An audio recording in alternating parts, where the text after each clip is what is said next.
Hello, welcome back. The topic today is the gut health and mental health, the relationship between gut health and mental health. We all know the brain is the main structure that controls the whole body through the nervous system and the neurotransmitters and the hormones. They control the whole body, and our brain also controls the gastrointestinal tract or the gut system, starting from the mouth to anus. We all know the longest nerve in the body is called vagus nerve. That is from the brain, it goes down all the way down to the rectal region. So that can control the gut. This not only the gut movements and everything, even the acid secretions and everything. The same way, the gut health is also very important to the brain because it sends a lot of signals to the brain.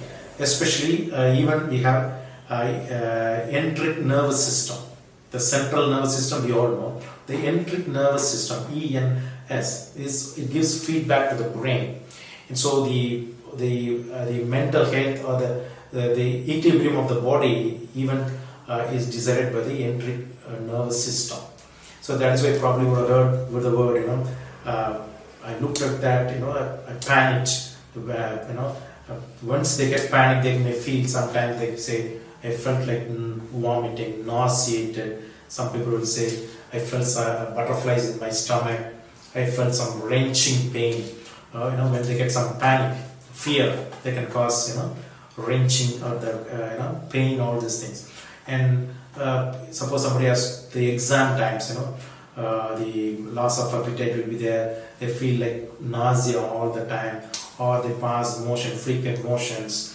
So the mental health really affects the gut health. The other way around, the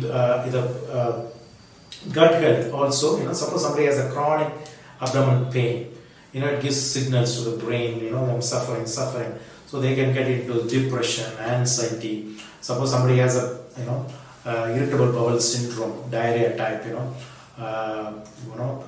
won't go out, whenever they want to go out or they want to go to the interview and all, they feel, the brain gives signals, the brain is affected, so they, give signal to pass motion. So they may get more panic, they get more anxiety, they get more this thing, and through the nervous system is one part. The second part is through the gut flora. There are good bacteria. There are good bacteria in the gut system, the mouth, food pipe, stomach, small intestine, large, and each one has their own set of good bacteria. There is a balance between good and bad bacteria. These probiotics are the good bacteria. They are the one. They decide your mental health.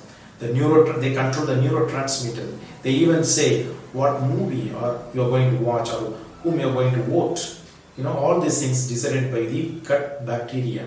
So much said about the gut flora, which can control the brain, even the thinking process. Even in the gut flora, helps you to solve problems, to make a very balanced decisions.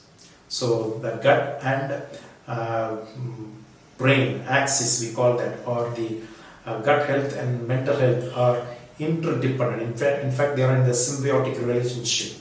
Both helps each other for a healthy life. So even diabetes, suppose somebody has a diabetes, the gut flora, if they have a good gut flora, even the sugars are under control. Even the hormone, insulin is a hormone that is secreted, controlled by the brain. So the gut flora and mental health even take care of your diseases, diabetes and everything. And somebody has a long some diseases, incurable diseases like ulcerative colitis, they get mental health, depressed, anxiety, irritated mood, they get, all these things can happen. So gut and brain health or the mental health are interdependent. They work in a symbiotic way. So suppose you have a mental breakdown or mental issue, suppose anxiety, stress, depression, panic disorders, and also rule out the gut part. and those people have a gut issue, intestinal gastrointestinal issue, also rule out the mental part. Thank you.